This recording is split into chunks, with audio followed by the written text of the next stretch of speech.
from the studios of Leader News Philippines, Errol Dakabe of Kamaong Acero starts now!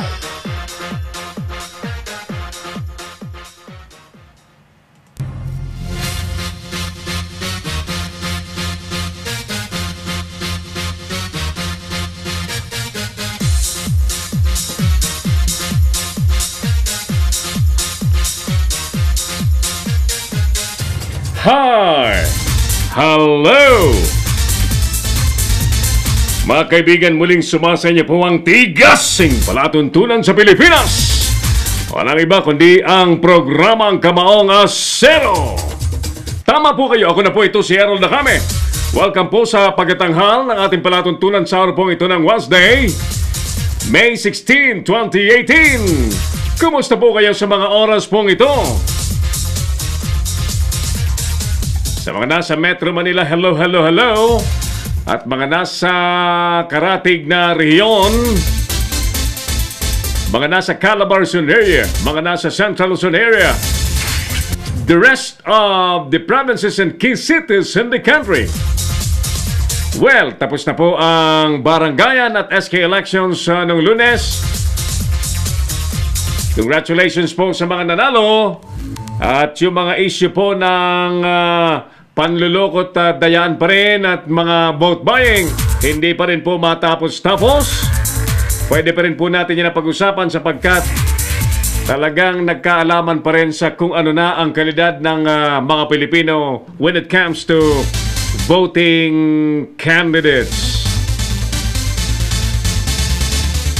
Mga kaibigan, ang programa natin ay napapanood na ng worldwide o kaya sa buong mundo ng pagkalinaw-linaw sa pamamagitan po ng online broadcast platform ng Leader News Philippines. Yes, tama po kayo. At ang ating contact number sa studio ay 0995-148-3605. We would like to invite you once again, please like our page, mag-comment po kayo at i-share po ninyo sa inyong mga kaibigan ang ating live video so that yung inyo po mga best friends ay makaalam sa mga nangyayari sa ating bansa, especially yung mga OFW na nagpapakahirap sa iba't ibang mga malalayong bansa sa mundo. Once again, welcome po sa ating Wednesday edition ng Kamaong Acero program. At tayo po ay nagpapasalamat sapagkat ang ating programa po ay patuloy na suportado po ng Wow News FM Palawan. Owned and managed by our best friend, Paddy Bautista sa bando. Wow News FM 97.1 Roas, Palawan and Wow News FM 98.5 Taytay, Palawan. Alright, kasama po natin ang buong pwersa ng Leader News Philippines, ang ating reportorial team. Ready na pong magbalibag ng kanilang mga mainit na balita. Samantalang ating co-pilot daily, Engineer Oliver Licop. Unahin na muna natin ang mga naglalakihang issue sa ngayong araw na ito.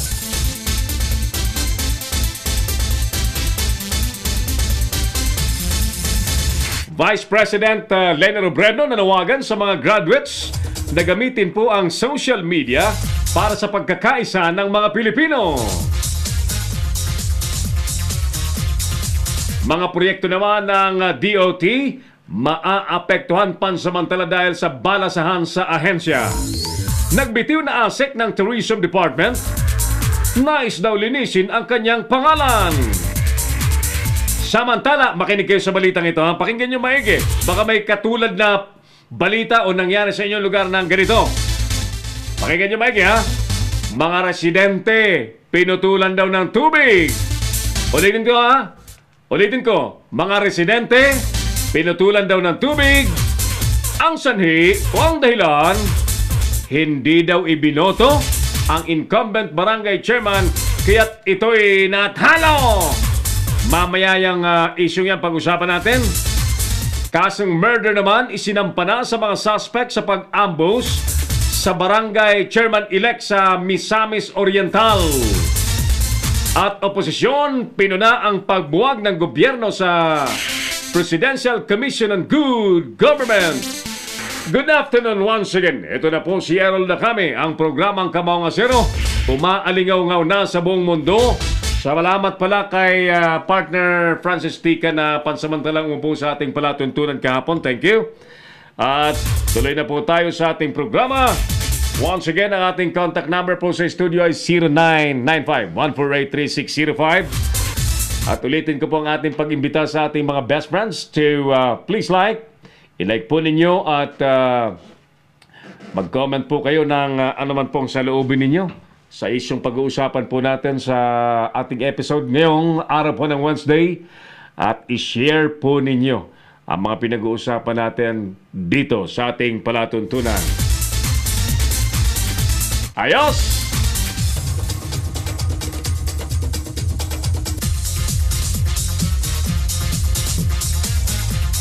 Alright, sige mga kaibigan, ratsa na muna ng mga balitang ating pakinggan sa ating programa.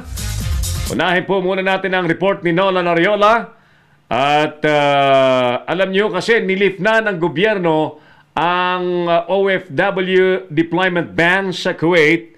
At hindi naman lingid sa inyong kaalaman na itinigil po ng gobyerno ang pagpapadala ng mga manggagawa sa bansang Kuwait dahil sa pagkakapatay at pagkakapas lang kay Joanna de Mefelis na ipinasok pa ho sa freezer at natuklasan after 1 year pa. So, because of that, nagalit po ang Pangulong Duterte at itinigil pansamantala ang mga gustong pumunta sa Kuwait at yung mga nandun po sa Kuwait, pinagpapauwi muna. So, inalis na daw po ang ban. Ano kaya ang reaksyon ng ating mga kababayang OFW at iba pang mga may interes sa pagpunta po dyan sa Kuwait? Alamin po natin yan sa latest report mula naman kay Nolan Ariola.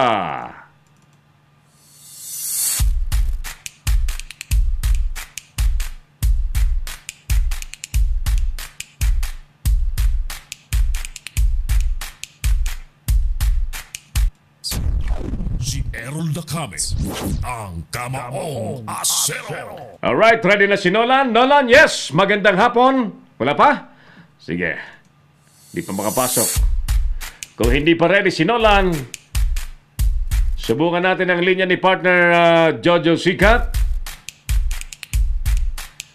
Alam niyo, ang Leader ng Philippines ay nakikiramay sa pamilya ho ni dating Senador Edgardo Angara na pumanaw na po at nagkaroon po ng necrological services dyan po sa Senado. Alamin natin ang mga nangyari dyan sa ginanap na necro services. Alam niyo po, isang respetadong senador ang pumanaw. Unexpectedly ay may mga tributes ang mga kakilala din ng mga malalaking personalidad, definitely, at mga kasamaan siyempre sa Senado na nagmamahal po sa senador. Ayan, sige, alamin natin kung ready na si partner Jojo Sikat. Sa oras pong 21 minutes makalipas na po ang alas 4 ng hapon. Si Errol Dacame, ang Kamaong Asero. Ulitin natin ang ating contact number, 0995-148-3605. Repeat, 0995-148-3605. Nice ko palang batiin ng happy anniversary. First anniversary ang Skiffy. Ang sulong Katutubo International Foundation Incorporated na pinamumunuan at inaalagaan po ni Madam Princess, Ambassador Princess Amira Magdangal.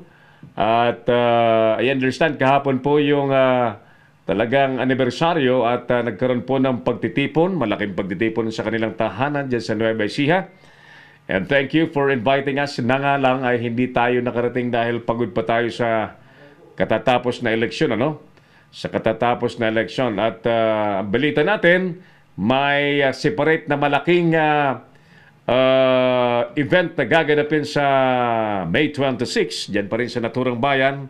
At nais po nating i-congratulate ang Ale, si Mama Mira, sa patuloy pong tagumpay ng kanyang mga aktibidades at mga pangarap na gawin para po sa mga katutubo. At the NGOs, ito po yung nakita kong ang puso po ay talagang nasa pangalaga at sa kapakanan ng mga katutubo.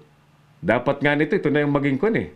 Dapat kay Ambassador Amira, siya na ang maging NCIP Commissioner. O yan.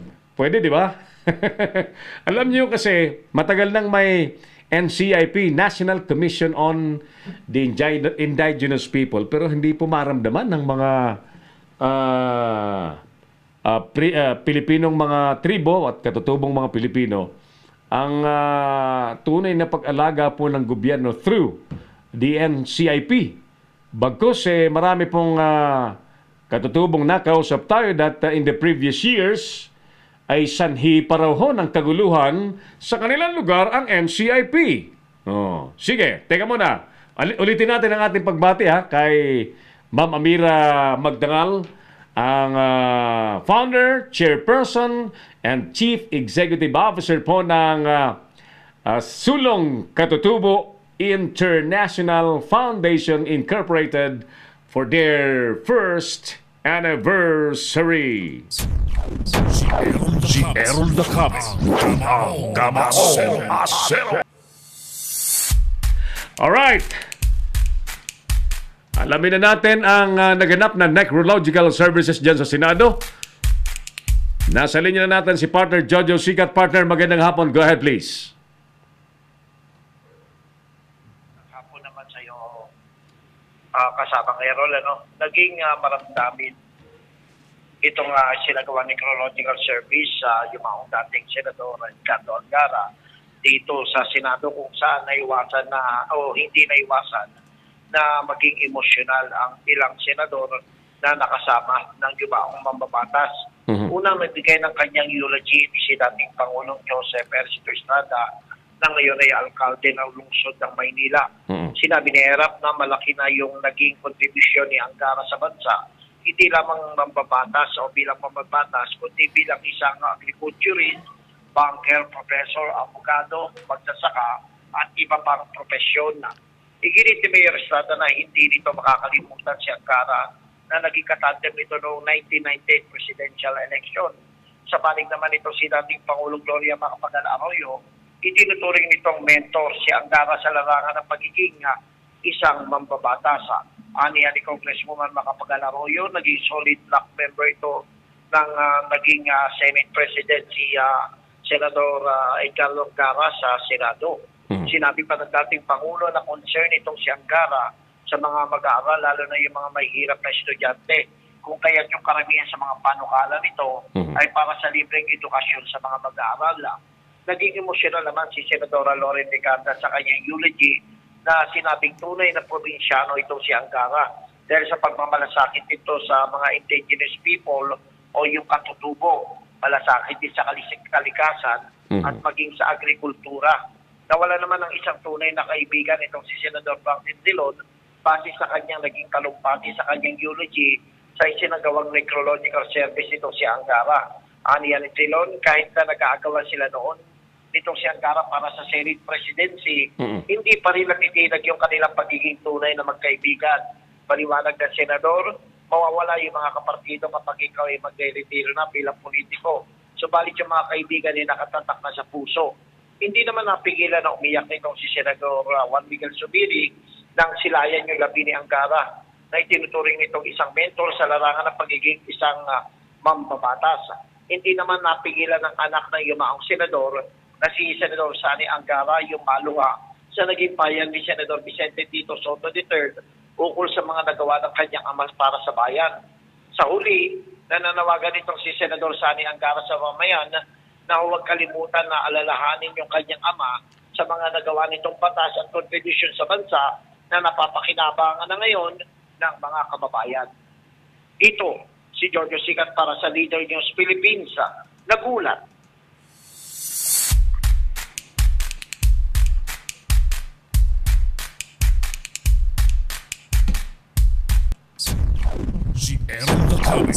Errol the Kami, ang kamaong. Thank you! Thank you! Thank you so much, partner Jojo Sikat.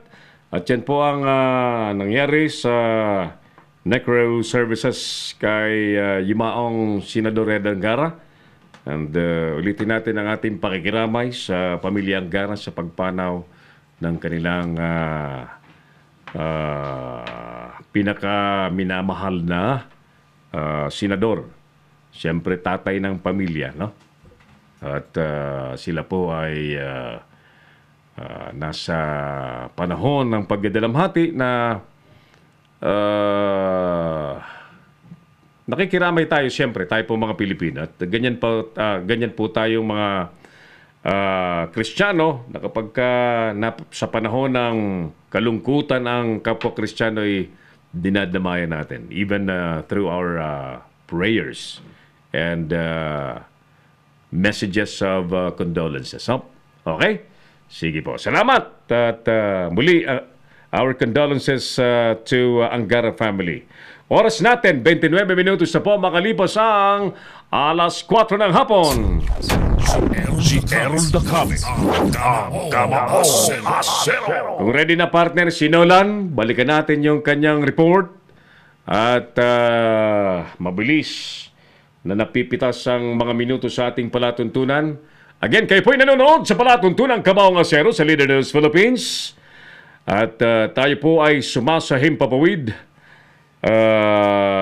tuwing dapat alas 3 talaga ng hapon tayo. Nga lang, marami tayong mga pinupuntahang nakababalam sa ating schedule. At in fact,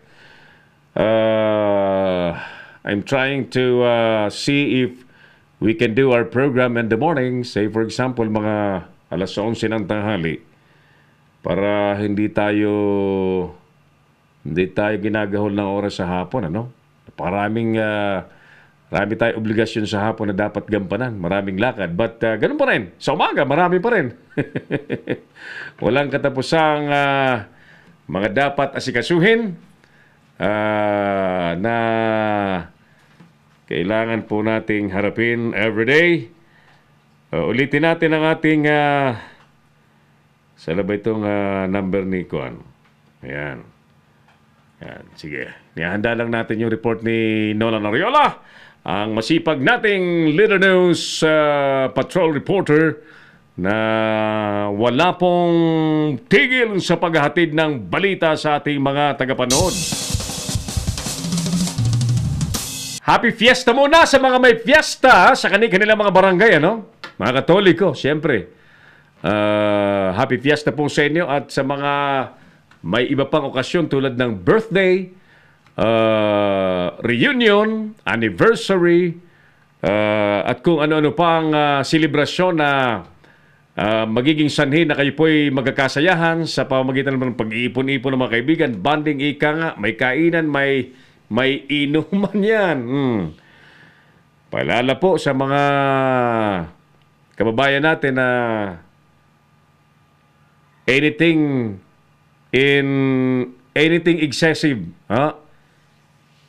anything excessive, anumang bagay na sobra-sobra, talagang hindi po makabubuti sa atin, ano.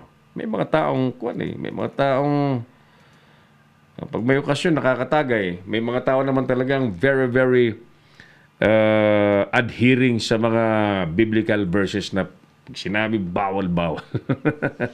Di ba? Good afternoon sa mga taga Metro Manila. Siyempre, sa mga nasa Calabarzon area, again, sa mga nasa mga pangunahing lungsod sa Pilipinas, kumusta ang temperatura sa inyong mga lugar? Mainit ba? Kailangan natin ng ulan, ano? Ang ulan ay kailangan para ma-replenish yung mga water sources natin. Kung magpapatuloy po ang mahabang tag-init, delikado pong matuyuan ang ating mga pinagkukunan ng tubig. Errol the Kami, ang kamaong asero. Ready na si Nolan Ariola. Alamin natin ang kanyang report. Sa oras pong 32 minutes after 4. Nolan, magandang hapon. Go ahead, please. Magandang hapon ka, Errol. Babawi na umano ng gobyerno ang ipinatupad na deployment ban para sa mga skilled at semi-skilled workers sa bansang Kuwait. Pabor naman ito sa isang taga-barangay Pinagbuhatan Pasig na si Jaime Rabimbe na may mga kapatid at kamag-anak na nagtatrabaho sa iba't ibang bansa. Sinabi ni Mr. Rabimbe na magandang desisyon daw ito ng Pangulo para magkaroon ng maraming oportunidad ang ating mga kapwa Pilipino sa ibang bansa. Hanggang ngayon, halos ayaw nilang umuwi dahil may magandang oportunidad at may malaking sahod doon. Huwag daw nating hadlangan ang kalayaan ng ating mga kababayan na nais makapagtrabaho sa Kuwait. Matatanda ang inanunsyo ng Malacanang kahapon na lifted na ang deployment ban at may mga ginagawa pang reforma ang Department of Labor and Employment bago tuluyang alisin ang deployment ban. Para sa Leader News Philippines, Nolan Ariola.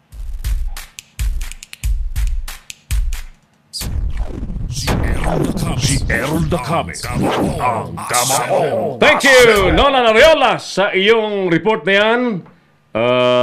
Normal na reaksyon ng ating mga kababayan, especially yung may mga kapamilyang talagang nakaranas na po ng benepisyo. Galing po sa abroad, especially sa Kuwait, yung ganyang immediate reaction.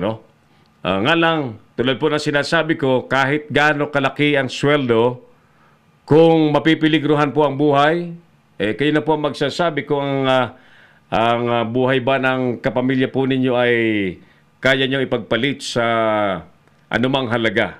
Ang akin pong tinutukoy po rito ay maganda yung ginawa ng gobyerno. Tiniyak muna na merong pipirmahan, merong lalagdaan na kasunduan na magtitiyak at will provide security, especially sa welfare,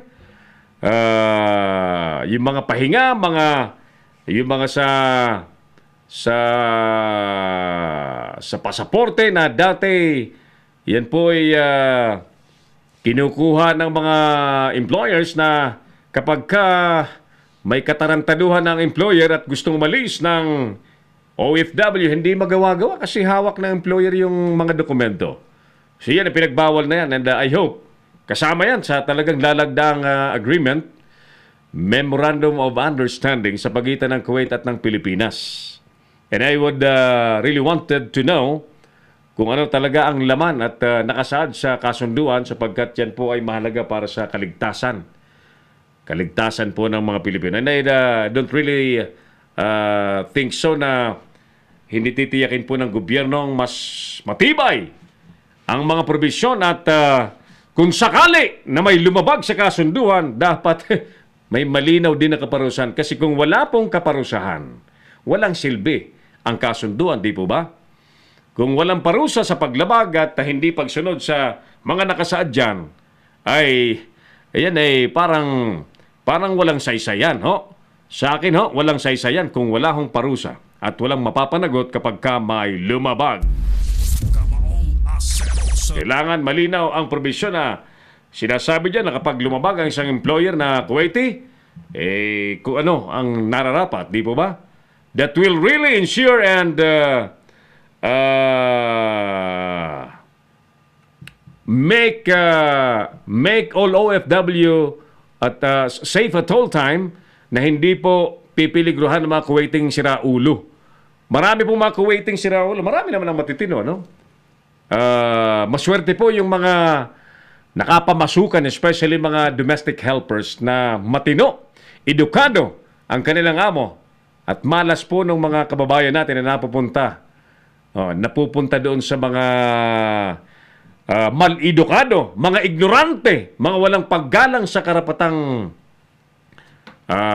bilang tao, no? Hindi tinuturing na tao ang kanilang hinair na katuwang kasambahay sa kanilang tahanan. Kasi alam niyo, ang mabigat dyan na kalaban natin yung kanilang kultura ng pagmamaliit, no? Kultura ng pagmamaliit sa atin. Ang tingin sa atin ng mga Arabong yan ay mga alipin. Nagpapaalipin naman tayo kapalit ng pera nila. So regardless kung ano ang tingin sa atin, payag lang tayo kasi kumukubra tayo ng malaki. Lalo ngayon, magkano bang palit ng dolyar sa dinar. Oh. Di ba ang pera, partner, sa Kuwait ay dinar? Oh, silipin nga natin, magkano ba ang dinar ngayon?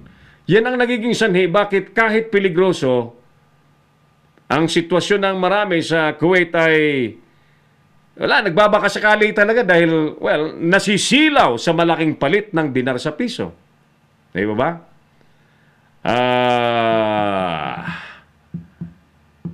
Magkano ba ang palitan ngayon?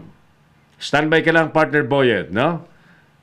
Sa ilang saglit po ang report ni partner Boyet Guillermo, ang kasama nating Leader News Patrol. Si partner Felix Tambongko dyan sa Kongreso, siguro next week ready na. Ang palit sa isang dinar, kapag yan ay nakarating sa Pilipinas at papalitan po ng piso, ay 173 pesos. Ganun kalaki. Oh, sa isang dolyar, ang isang dinar. Oh, 170, tama ba yan, partner? Sigurado? Hindi kaya 73 pesos? 173 talaga? Oh, I believe 73. The highest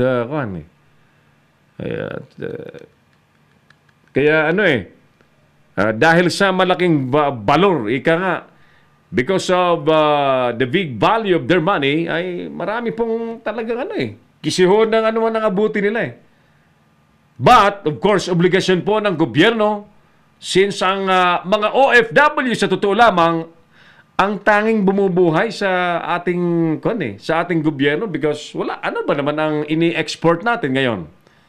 Ang ini-export po natin sa ngayon, sa totoo lang, ay mga tao.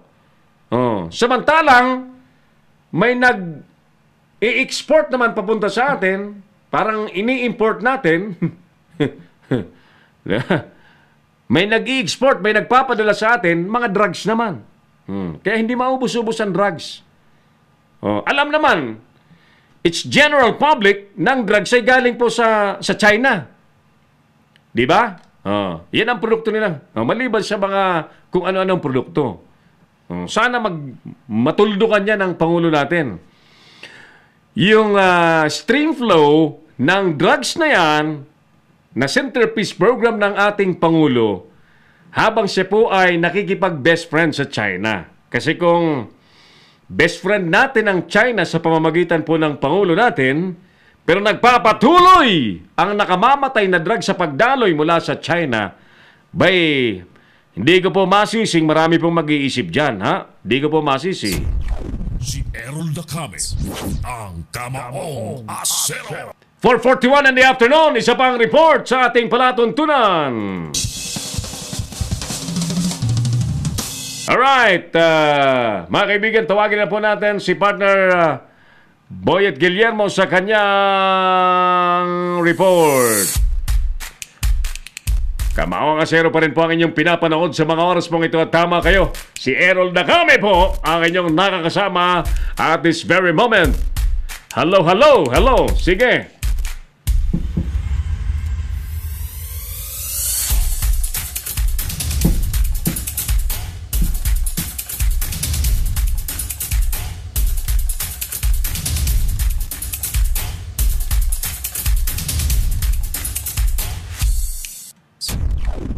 Errol Dacame, ang Kamaong Asero. Nabutuloy ako. Sarap pagkape. Sarap pagkape. Good afternoon, Bernard Menyosa. Partner Bernard. Namimiss namin ang mga report mo. Mag-report ka everyday para hindi ka namin mamiss. At may multa raw ang hindi magre-report. Tinakot, May multa raw. Pag nag-meeting tayo, magmumulta raw kayo ng libreng lunch. Next week, mag-meeting tayo. Next week. Okay? Mga Leader News Patrol, mag-meeting tayo next week. Okay? Sige. Mga kaibigan, ang ilan pa sa mga isyong binabantayan po natin, I would like to discuss this issue na ipinanawagan po ni Vice President Leonel Robredo. Alam nyo kasi, social media nowadays is a very powerful technology, the online technology. Kaya nga lahat pong mga major networks, media networks are now putting so much investment sa social media, sa online operations dahil nakita na po ng lahat na ang social media ay talagang instrumento na ng napakabilis na komunikasyon.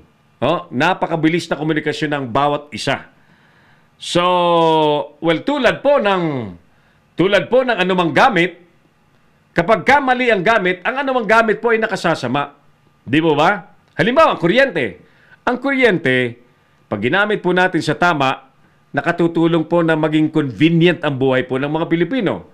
Pero kung ang kuryente ay ginamit natin sa kalokohan, halimbawa, ginuryente natin ang isang tao. Di ba? Patay ang isang tao. O di kaya may mga lugar sa probinsya na ginagamit pang kuryente sa illegal na pangingisda. Diyan, sa mga sapa-sapa, sa mga ilog-ilog, may kuryenteng dala-dala. Kuryente. Patay lahat ng isda at mga nabubuhay sa ilog. Maling paggamit. Ang cellphone, di ba? Ang cellphone ay napakagandang gamit ng tao na na-discover at na-imbento ng tao. Mobile phone, napakagandang gamit. Pero, nagagamit din sa katarantaduhan. Nagagamit sa kidnapping, nagagamit bilang trigger device para magpasabog po ng bomba. Yan. Nakamamatay dahil po sa maling paggamit. Ganon din po ang social media. Ang social media, pag ginamit po natin sa magandang intensyon, maglilikha po ito ng magandang resulta. Si Vice President Leni Robredo nanawagan na gamitin natin ang social media para po sa pagkakaisa ng mga Pilipino. Aaron Dacame, ang Kamaong Maganda pong panawagan ng Vice Presidente. Pero yung mga kritiko ng Vice Presidente, alam niyo kahit anong sabihin ng Vice Presidente, may komentaryo sila. Ayan. Well, freedom of expression, freedom of the free speech, freedom of expression. Yan po ay nasa konstitusyon. Malayang sino man na magsalita, basta see to it na maging responsable ang bawat isa. Kasi ang anumang salita sa publiko, sa social media, ayan po ay may mga tinatawag na accountability. Si Aaron Dacame, ang Kamaong Asero. Ready na ang report ni partner Boyet Guillermo sa ating palatuntunan. Sa oras na 45 minutes after 4, live na ngayon sa ating linya, si partner Boyet Guillermo. Boyet, partner, magandang hapon. Go ahead. Yes, Errol, tinatayang nasa mahigit 1.6 na milyon na ang bilang ng mga overseas Filipino workers, ang mga botante sa darating na 2019 national election. Ayon ito sa Department of Foreign Affairs, Voting Secretariat at naghigitan na nito ang 1.3 milyong voters para sa nakaraang presidential election. Base sa bagong overseas voters registration, matapos ang registration sa September 30, 2018, posibleng aabot na sa 1.6 na milyong overseas voters para sa darating na 2019 election. Nabatid kay DFA Secretary Alan Peter Cayetano, ito ay patunay anya na pagsisikap at dedikasyon ng mga kawani sa foreign service na humikayat sa mga OFW na gamitin ang kanilang karapatan sa pagboto. Kung saan ang ginampanang papel ng media, bloggers at overseas voters, stakeholder para sa kamalayan ng mga Pinoy sa abroad na gagamitin ang kanilang karapatan sa pagboto. Ayon sa DFA, lahat ng Filipino citizens na ang edad ay nasa 18 pataas na nasa ibang bansa ay maaaring magparehistro bilang overseas voters. Partner, yes. Partner po, yes. Yeah. Mali pala yung akala ko na sila ay nakaboto ng barangay election, ano? Hindi pa pala sila nakaboto doon? Oo, napakarami talaga pa ng mga OFW natin na hindi nagpaparehistro dahil alam naman natin, yung ating mga OFW, minsan hindi nakakabas ng kanilang mga bahay, minsan Hindi pa rin nila nalalaman na meron pala tayo mga registration sa mga embassy natin, sa mga embahada sa iba't ibang bansa. So, in short, partner, ay pag yan ay sinuportahan pa natin ng todo, tayo pong mga nasa media, especially nasa online, na makakapaghatid ng impormasyon, pagpapaintindi sa mga nasa abroad, ano, mga OFW. I believe dadami pa yan na partner Boyet. Lalo na at ang Leader News Philippines ay napapanood sa iba't ibang mundo, no? Kaya't itong ulat natin ito ay talagang makakarating na sa kanila na sila ay nararapat ngang gamitin yung kanilang karapatan, magparehistro para nga sa darating na national election. Ang epekto niyan, partner, ang ibig sabihin niyan, when they register for an absentee voting, makakaboto sila kahit nandun sila sa abroad. Ay siya, totoo naman. At talagang mapipili nila yung kanilang napupuso ang mga kandidato dito sa ating bansa. At yun, maihahayag nila na talagang sumusuporta at nakikisa sila sa mga kandidatong naiibigan nilang iluklok sa pwesto. Okay. Hindi ba binanggit ng DFA paano bibilangin yung kanilang boto? Paano yan ba may technology gagamitin o paano? Tungkol sa Aral? Yung pag bumoto sila next year, wala pang malinaw kung paano bibilangin yung kanilang boto. Wala pa, no? Yet. Bayet. Nawala signal natin kay Boyet kasi ang tema ng report ay magparehistro, di ba? So, kung magparehistro sila, definitely makakaboto sila. Now, my question, anong sistema at teknolohiya ang gagamitin para mabilang yung kanilang boto? Kasi magmumula yan sa iba't ibang bansa. So, how will the DFA count the votes? How will the COMELEC count their votes? Di ba? Malagang magkaalaman sa ano. Or, yan ba'y through internet lang? Palagi ko may panuntunan dyan sigurado. So, baka ang COMELEC na partner magpaliwanag dyan, ano? Di bale? Nawala na yung signal ni partner Boyet.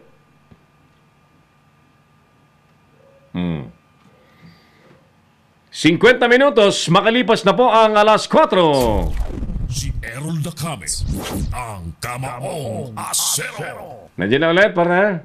Nawala na. Di bale, sige. To make the report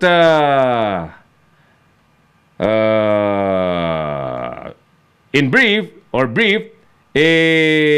tumas ang nagpaparehistro po ngayon sa absentee voting for the next year's election.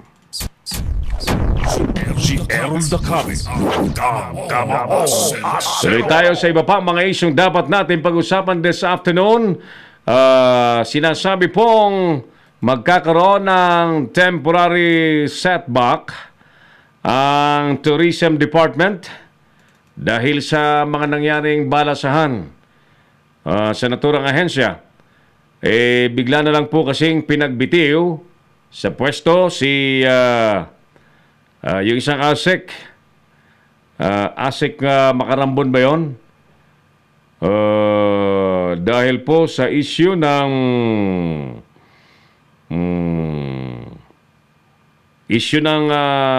pagpasok ng ginto sa pagpasok ng mga lahas na ginto sa airport na sinasabi pong ayaw bayaran. Pero may sinasabi po sa report na sumulat lamang daw si ASEC Makarambon para humingi ng recomputation kasi yung gold daw na yung gold jewelry na ipapasok ng pamangkin niya ba yun o anak?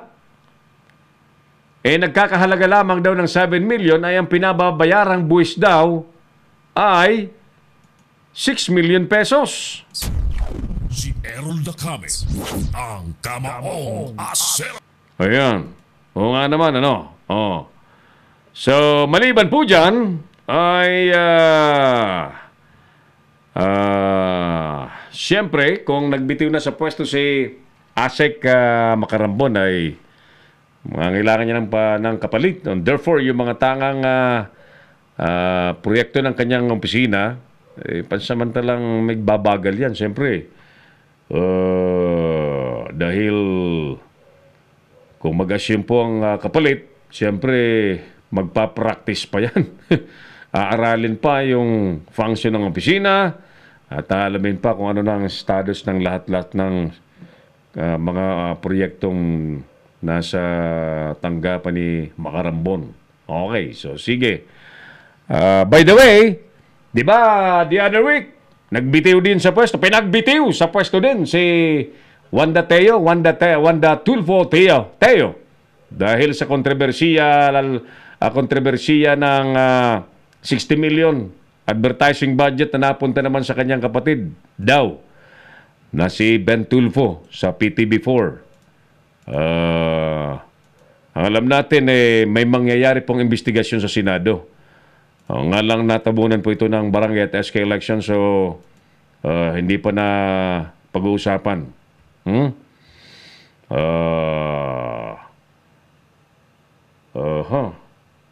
Sabi ni Elger, sir, napuputol-putol yung crawling text. Crawling, di naman, buo naman, di ba? Buo naman yung crawling news natin. Sige. Patuloy po kayong nanonood sa ating palatuntunan Kamaong Asero. Si Errol Dacame po ito sa Leader News Philippines. At tayo po ay napapakinggan din sa Wow News FM, Ross and Taytay Palawan. Magandang hapon po sa mga taga Palawan area. Okay. Di na nakabalik si partner Boyd Guillermo. Ituloy na natin ang iba pang mga issue. 55 minutes after 4. 0995-148-3605. Happy to watch again this great show. Jovian Mate Viania Kapawing. Hi, Jovian. Hello. We're also inspired to learn and know that you're always watching our show. Thank you. Thank you.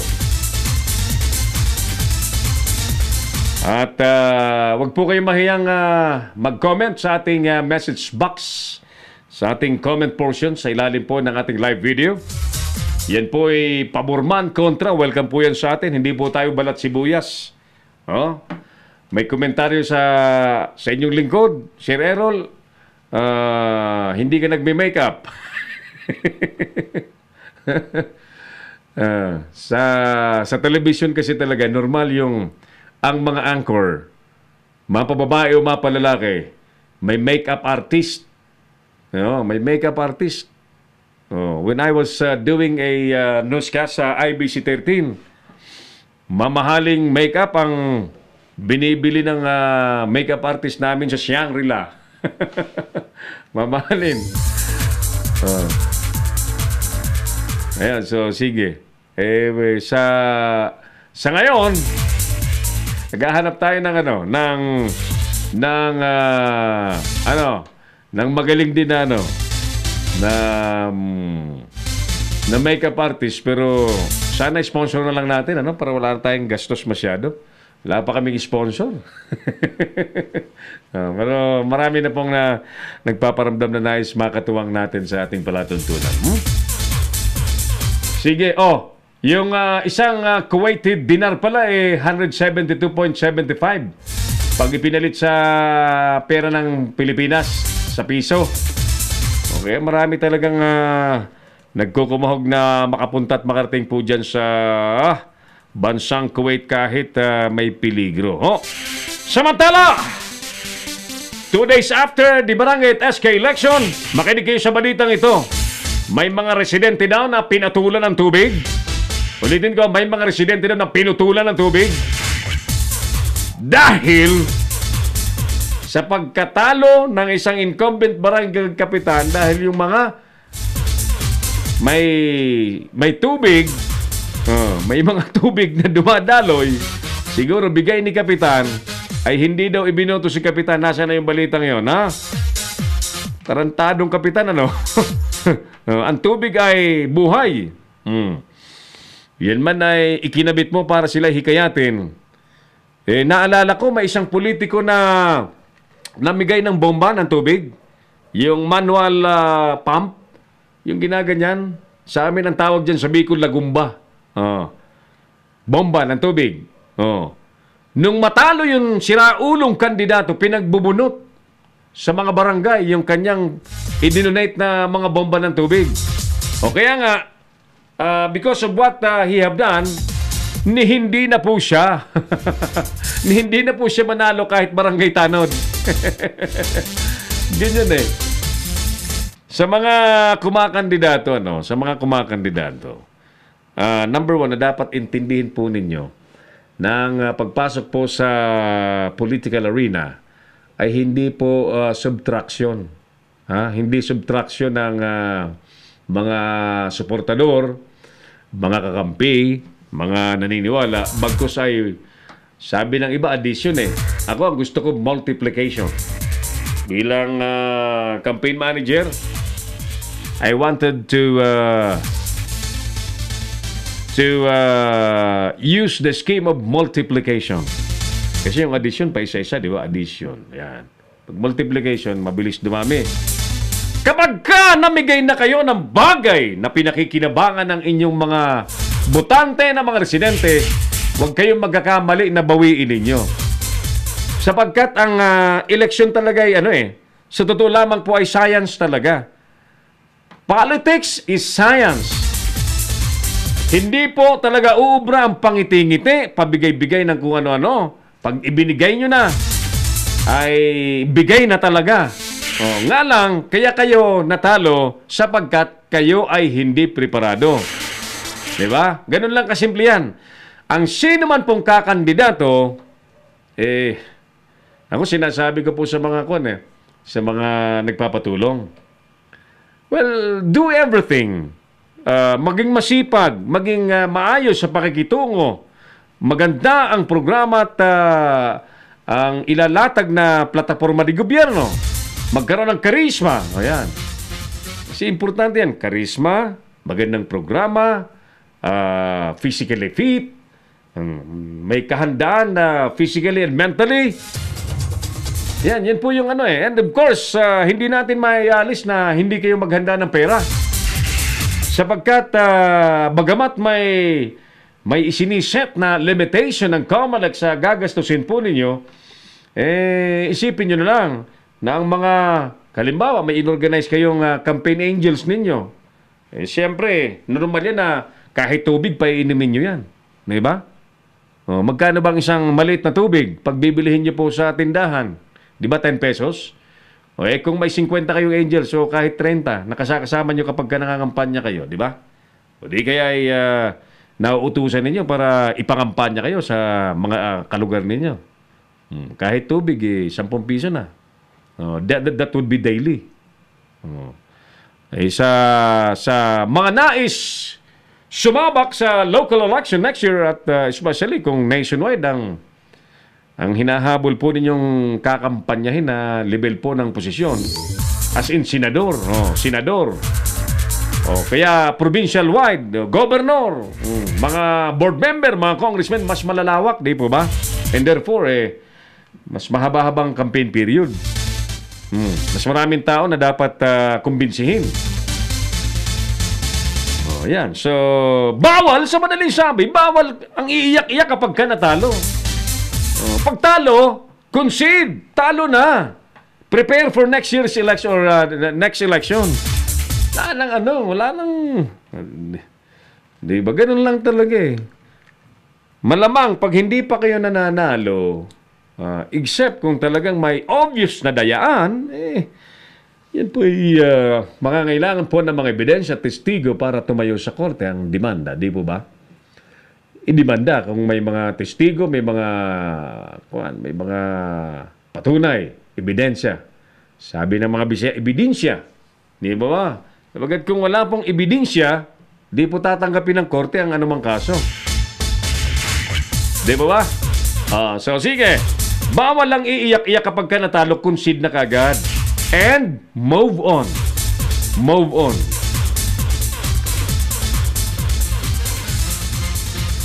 Okay, 3 minutes after 5 in the afternoon, paspasan na natin ang iba pang mga issue sa ating palatuntunan.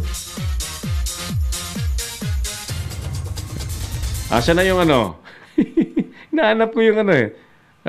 Teka, yung lugar ng tarantadong kapitan na yun, ano, na pinutulan ng tubig yung mga hindi bumoto daw sa kanya. Ito. Curious ako rito talaga at nais kong banggitin talaga ito para hindi ito panularan ng ibang mga talonang kandidato.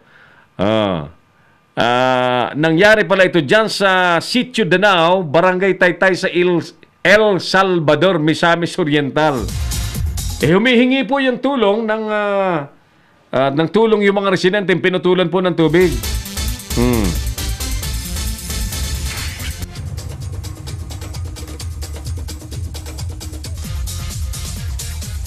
Ayan, no. Babae pa naman yung incumbent na kapitana, incumbent po ng barangay Lilibet Garcia. Natalo. Sinasabing yung mga pinutulan ay hindi bumoto sa kandidatura ni Lilibet Garcia. Pinutulan ng tubig. Sira ulo pa lang kapitanang ito eh. Dapat nga lang na hindi ka talaga iboto. Di ba? Ang kampanya sa eleksyon, ganun lang talaga yan. Ganun lang talaga yan na may talagang lapat sa'yo, may talagang dikit na dikit, may mga nag-aalinlangan, meron pong ayaw talaga sa'yo, meron talagang nakakompromiso sa katunggali mo, for whatever reason, baka mag-anak, kumpare, kumpadre. Ganun eh, may kanya-kanyang rason. Huwag gagamitan ng mga ganyang harassment. Kapitana, ha? Nako po, ang ginawa mo, Kapitana Lilibet Garcia, sinasabi ko sa iyo, yung ginawa mong yan, ipinakita mo ang pagkatao mo na wala kang kwenta. Tubig, imaginein mo tubig. Tutuman niya na hindi bumoto sa iyo, sana pinuntahan mo. Di ba, kinausap mo na, next time, di ba? May susunod pa eh. Tinapos mo na ang political career mo, Lilibet Garcia. Diba? Sa ginawa mong yan, wala na. Wakas na. Pinakita mo ang iyong pagkatao na pagkabinggador mo. Alright, tuloy tayo. Sa iba pang issue na may kaugnayan pa rin sa katatapos na halalan, kasong murder naman ang isinampa sa mga suspect na umambos sa panalo pa lang na barangay kapitan sa Misamis Oriental pa rin. Itinuro na kasi ng 5 testigo at mismong ni Malanang punong barangay elect Nilda Safra ang grupo ni Dragon na nasa likod ng ambush sa kanila nung bispiras po ng barangay at Sangguniang Kabataan election. Ayan.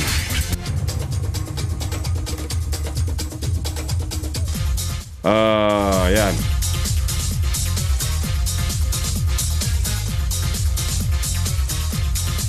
Tila hindi napuruhan dito si malamang yung mga suportador niyang nadali rito kaya't murder.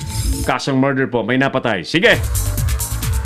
Ang hindi ko lang talaga mawari, bakit kailangan mag-resort at mauwi po sa mga ganyang aksyon ng ilang politiko na pwesto pa lamang ng pagkabarangay kapitan ay kailangan ng magpatayan. Or kahit pa senador o kailangan ba magpatayan talaga? Ay nako, hindi ko maintindihan ng ilang tao, Talagang parang asong ulol na naglalaway para lamang makapwesto sa gobyerno. Oo naman dahilan nila, sila nakakalam. Bakit kaya?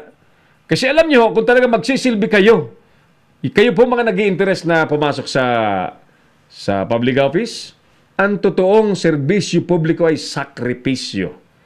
Sakripisyo. Sakripisyo ng oras, sakripisyo ng panahon, at pera. Yung tunay ha, na lingkod bayan, sakripisyo ho talaga. Lalo sa barangay, sakripisyo eh. In far-flung areas, maliliit po ang budget. Halos magkano lang ang sweldo ng kapitan. No? Kumpara sa hihingi ng tulong. Although sa ibang barangay sa Metro Manila, lalaki ng budget. Diba? Or even, kung in a higher position, sa dami po ng taong kailangan tulungan, kulang pa rin ang pondo.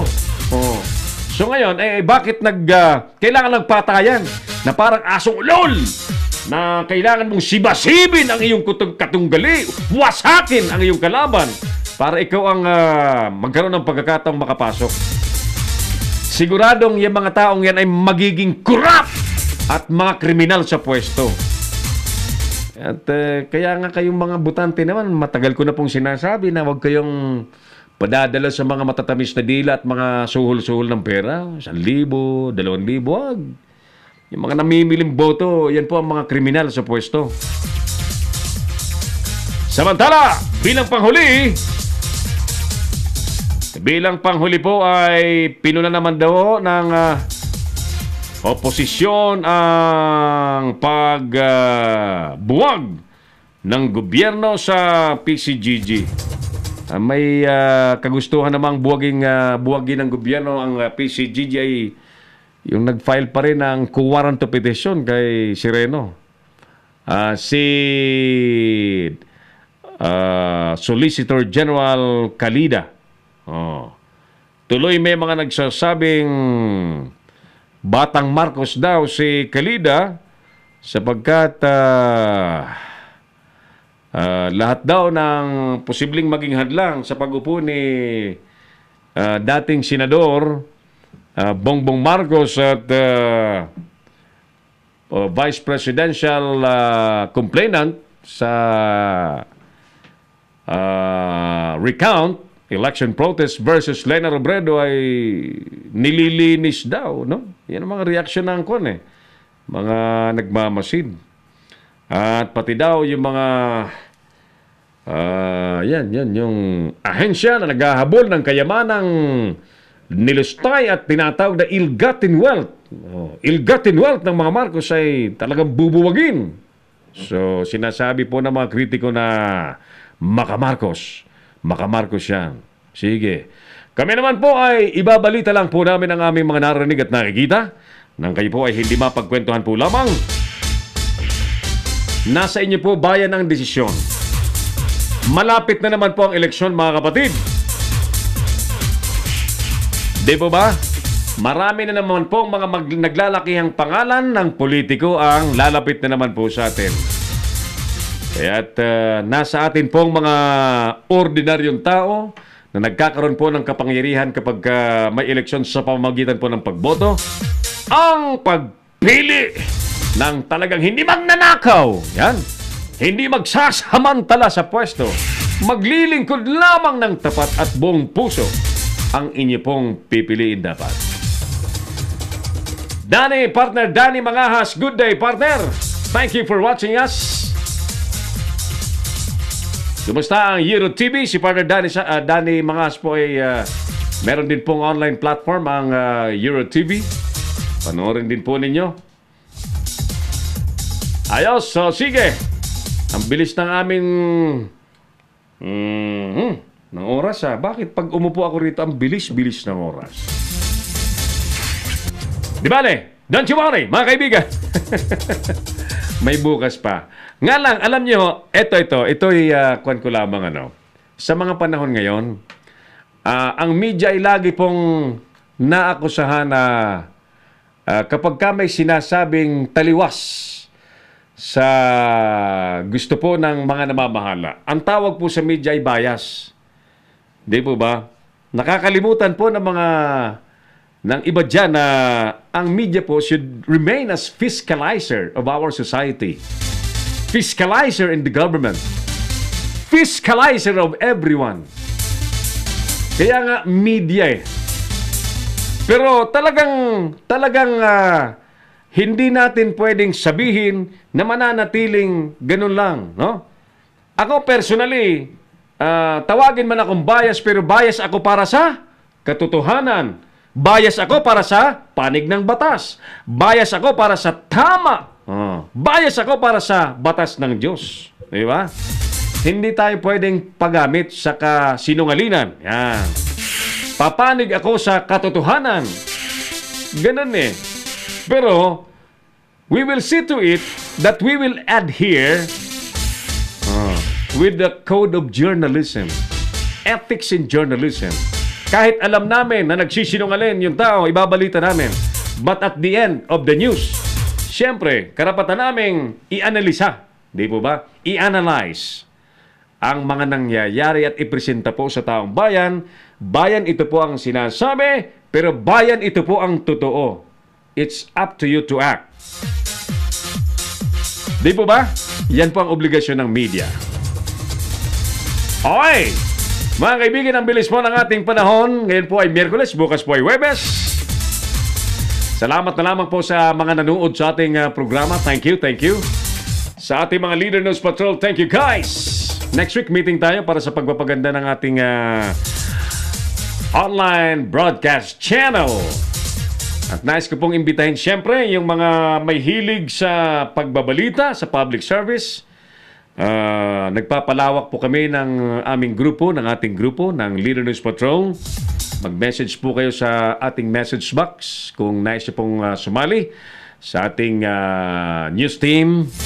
And we will provide free training. Maging partner po namin kayo sa paghatid ng balita mula sa inyong mga sariling lugar. Nang maipabatid natin sa buong mundo, especially ang mga nangyayari sa local governance.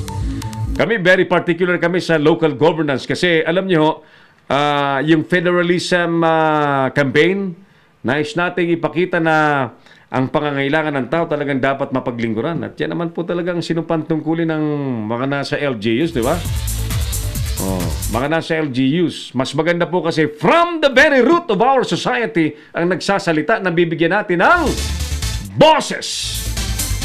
Now, because of Leader News Philippines, bibigyan natin ng boses. Tinig ang maliliit. Kaya hinihikayat po natin. Ako, nangangarap ako ng lahat ng key cities natin. 143 key cities ay may mga kapartner tayo.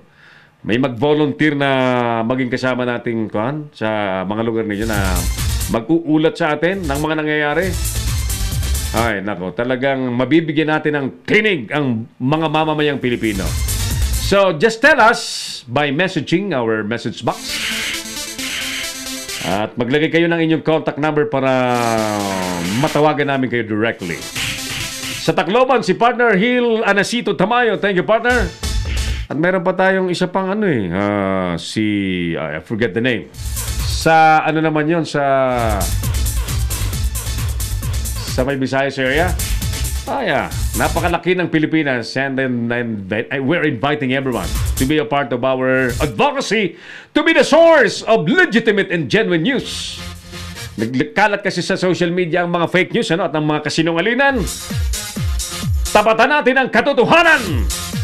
Ayos! Sige, mga kaibigan, kahit papatapos na tayo ay kailangan high energy. And behalf of our co-pilot, Engineer Oliver Licup, at producer on the go, Angie Puso, siyempre ng ating mga Leader News Patrol, ako po si Errol Dacame, ang inyo pong kamaong asero. Nagsasabing, thank you, and I'll see you again tomorrow. God bless Pilipinas! Inyong napanood ang mga batas na banat ni Errol Dacame sa Kamaong Asero. Abangang muli dito sa Leader News Philippines.